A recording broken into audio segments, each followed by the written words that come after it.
En una misteriosa ladera de una montaña en Cusco, dos hermanos, Juan y Luis, vivían cerca de unas ruinas incaicas abandonadas y ocultas por los siglos. Las perfectas estructuras de grandes rocas colocadas de manera precisa, parecían llamarlos como susurros en el viento, y siempre que salían a pastorear sus ovejas, ellos se dirigían a jugar a las escondidas en aquel lugar enigmático. Los ancianos del pueblo nunca habían revelado la verdad de lo que acontecía en esas ruinas, y los niños vivían en la ignorancia de los horrores que aquel lugar un día albergó. Cuenta la historia que, en aquellas ruinas incaicas, se cometían decapitaciones, desmembramientos y muchos actos crueles entre los mismos incas, y debido a la energía oscura que rodeaba el ambiente nunca crecía vegetación, así como por su ubicación entre las montañas escabrosas tampoco los rayos del sol llegaban a ella.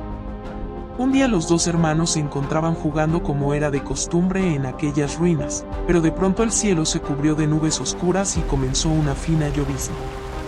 Este acontecimiento no fue de gran importancia para los hermanos, ya que continuaron disfrutando de sus juegos y dando poca importancia a sus responsabilidades.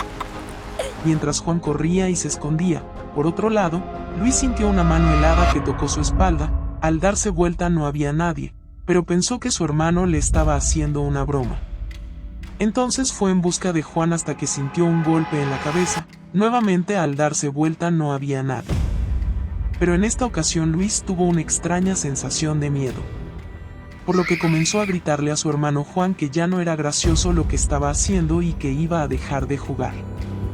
En ese momento decidió salir del laberinto de piedras dentro de las ruinas, cuando de repente lo detuvo una sensación de frío en el pie izquierdo. Bajó la cabeza muy despacio para ver qué era y observó una sombra con forma de mano humana llena de sangre. Esta le arrebató la sandalia rápidamente. Fue entonces cuando ante tanta impresión se puso a gritar y correr con desesperación para salir de aquel poseído lugar.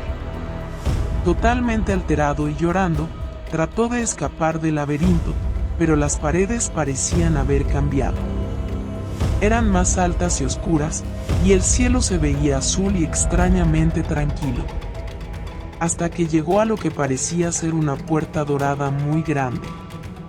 Comenzó a saltar para poder llegar a lo que parecía ser una manija y poder al fin salir de aquella pesadilla. Cuando logró tomarla jaló y empujó con todas sus fuerzas aquella pesada puerta, pero al abrirla su sorpresa fue infinita, ya que había muchos niños vestidos como se veían antiguamente los incas en aquella época. Al cruzar la puerta esta se cerró y desapareció e inmediatamente se transformó en una pared de piedra lisa. Luis asustado comenzó a gritar el nombre de su hermano, Juan, Juan, ¿dónde estás?, mientras las lágrimas recorrían su rostro. Fue en ese momento que se le acercó una mujer de expresión muy amable preguntándole si tenía hambre, y que esté tranquilo porque ella estaba ahí para él. Luis afligido le explicó su experiencia y que buscaba a su hermano. Pero la mujer, sin dejarlo terminar, lo invitó a jugar con los otros niños de ese lugar. En este misterioso lugar de los incas, Luis había olvidado sus recuerdos, así como su vida pasada.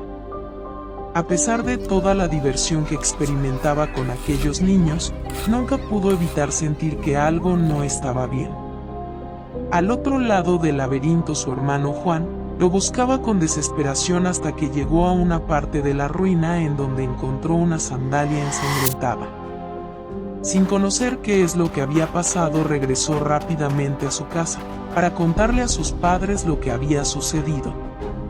Los padres de Juan y Luis acudieron a sus amigos del pueblo para que los ayuden en la búsqueda de su hijo, pero ninguno quiso acompañarlos, ya que conocían la historia de las ocultas ruinas malditas y que nadie se debía acercar a ellas ya que muchas personas habían desaparecido por ir a explorarlas. Desesperados fueron al lugar donde su hijo les había indicado, pero nunca encontraron la ruina ni otros rastros que les indicara de su existencia. Por otro lado, en esa otra realidad Luis pasó 3 días, hasta que una noche, cuando la luna llena iluminaba las ruinas, despertó con un escalofrío. Miró a su alrededor y notó que todos los niños y la señora de rostro amable habían desaparecido.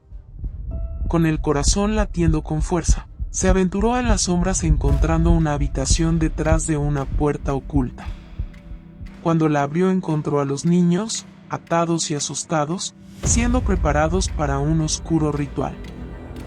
De manera muy cautelosa, Luis liberó a cada uno de los niños. Uno de los niños le indicó la puerta por donde podrían escapar. Cuando el último niño fue desatado, corrió de manera frenética con el resto de los niños hasta aquella única salida. Una vez lejos de ese lugar, Luis los llevó a su hogar. Ya en el pueblo los ancianos reconocieron algunos de los rostros de aquellos niños que llegaron junto con Luis, niños que habían sido dados por perdidos y algunos parecían pertenecer a otro tiempo. La lección que aprendieron de aquella experiencia fue que, a veces, la curiosidad y la ignorancia pueden llevar a peligros inimaginables. A Luis, Juan y a los otros niños les recordaron que algunos secretos deben permanecer sin descubrir, y que hay lugares en este mundo que deben ser respetados y temidos.